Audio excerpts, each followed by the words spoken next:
वो गरीब थे, वो वनवासी थे, वो निहत्थे थे, वो ब्रिटिश हुकूमत के अत्याचारों के शिकार थे, वो हमारे देशवासी थे। वो अपने हक के लिए हजारों की तादाद में इकट्ठा हुए थे। उनमें बूढ़े, बच्चे और महिलाएं भी शामिल थी। वो नहीं जानते थे कि उनके खिलाफ क्या षड्यंत्र रचा जा रहा है। चारों तरफ से घेरकर उन पर मशीन गनों और तोपों से हमले किए गए। जी हाँ, कल तक आपकी ही तरह मैं भी इसके बारे में कुछ नहीं जानता था। मुझे माफ करना, मुझे इसके बारे में कोई जानकारी नहीं थी। केवल यही नहीं, दूसरे हजारों क्रांतिकारी कब कहां मर गए या मार डाले गए मुझे नहीं बताया गया। कभी स्कूल में नहीं पढ़ाया गया। मुझे सिर्फ नेहरू और गांधी के बारे में पढ़ाया गया। आश्चर्य की बात है कि इतना बड़ा हत्याकांड, जिसका मंजर जलियांवाला बाग से भी 4 गुना खौफनाक था, की उपेक्षा राष्ट्रीय स्तर पर हुई। किसी भी सभ्य समाज की संस्था व लेखकों ने 2 शब्द भी नहीं लिखे। क्या देश के लिए आदिवासियों का दिया बलिदान बलिदान नहीं?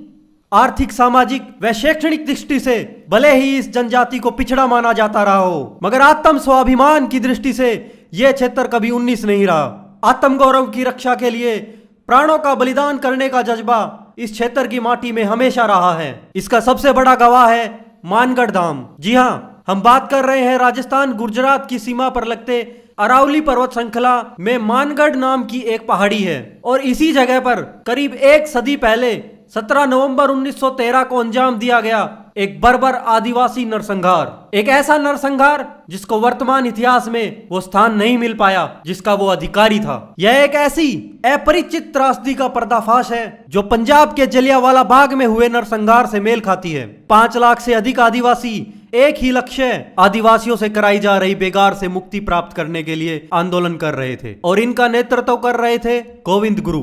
यह सारा क्षेत्र वनवासी बहुल है। मुख्य तौर पर यहाँ महाराणा प्रताप के सेनानी अर्थात भील जनजाति के हिंदू रहते हैं। स्थानीय सामंत, रजवाड़े और अंग्रेज इनकी अशिक्षा, सरलता और गरीबी का लाभ उठाकर इनका शोषण करते थे। गोविंद गुरु ने सन 1903 में अपना बसेरा मानगढ़ टेकरी पर जमाया। उनके आह्वान पर भीलों ने 1910 तक अंग्रेजों के सामने अपनी 33 मांगे रखी, जिनमें मुख्य मांगे अंग्रेजों और स्थानीय रजवाड़ों द्वारा करवाई जाने वाली बंधुआ मजदूरी, लगाए जाने वाले भारी लगान और गुरु के अनुयायियों से उत्पीड़न से जुड़ी थी। इन क्षेत्रों में आदिवासियों का भारी शोषण हो रहा था। उनकी दशा ऐसी थी कि वो भूख से मरने को मजबूर थे।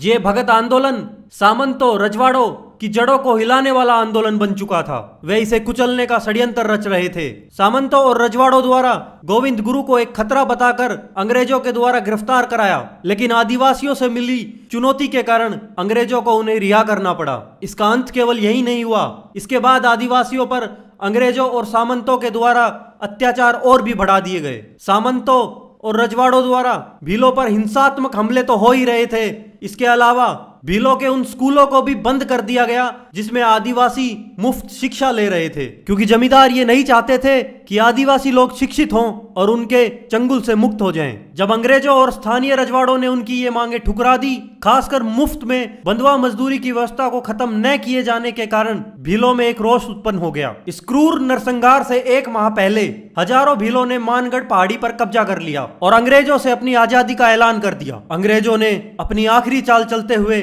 सालाना जुताई के लिए ₹1.25 की पेशकश की, लेकिन भीलों ने अंग्रेजों के इस जाल में ना फंसते हुए इसे सिरे से खारिज कर दिया। इन्हीं दिनों की बात है, गुजरात के एक क्रूर थानेदार गुल मोहम्मद की हरकतों से तंग आकर भील गुरु के दाएं हाथ पुंजा धीरजी पारगी और उनके समर्थकों ने उनकी हत्या कर दी। रजवाड़ों द्वारा इस घटना को राजद्रोह के तौर पर प्रचारित किया गया और अंग्रेजों से सैनिक मदद मांगी गई। इसके बाद से अंग्रेजों और स्थानीय रजवाड़ों को लगने लगा कि इस आंदोलन को कुचलना अब जरूरी हो गया है। भीलों को मानगढ़ खाली करने की आखिरी चेतावनी दी गई, लेकिन भीलों ने इसे मानने से इनकार कर दिया। 17 नवंबर 1913 को मेजर हैमिल्टन सहित 3 अंग्रेज अफसरों की अगुवाई में मेवाड़, भील कोर और रजवाड़ों की अपनी सेना ने संयुक्त रूप से मानगढ़ पहाड़ी को घेर लिया और भीलों को तितर बितर करने के लिए हवाई गोलाबारी की गई, जिसने बाद में एक बर्बर नरसंहार की शक्ल अख्तियार कर ली। लाखों लोगों पर अंधाधुंध गोलीबारी की गई। लोग जान बचाने के लिए इधर उधर भागे।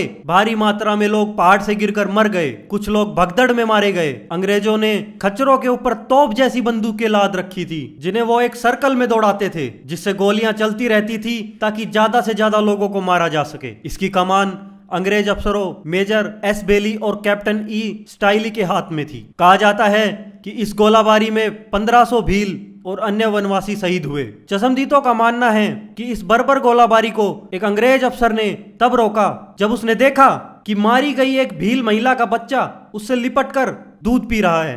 आप जरा सोचिए कैसा दृश्य रहा होगा वो।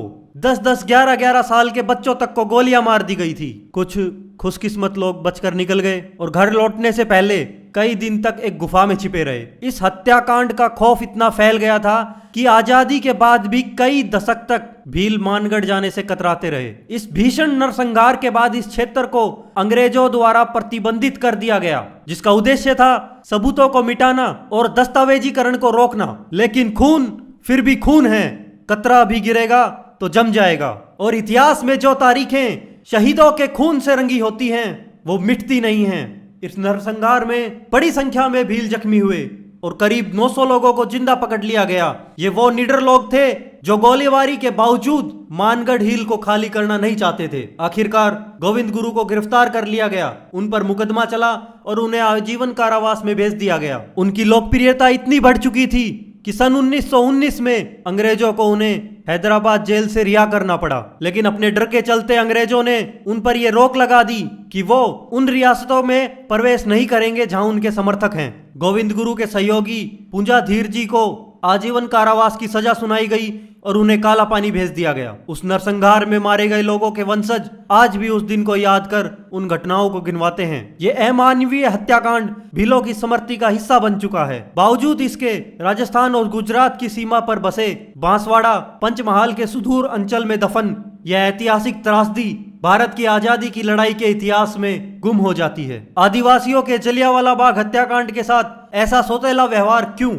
यदि प्रेरणा शहीदों से नहीं लेंगे तो ये आजादी ढलती हुई सांझ हो जाएगी। और पूजे ना गए वीर तो सच कहता हूं कि ये नौजवानी बांझ हो जाएगी। हमारे देश के गौरवशाली इतिहास के बारे में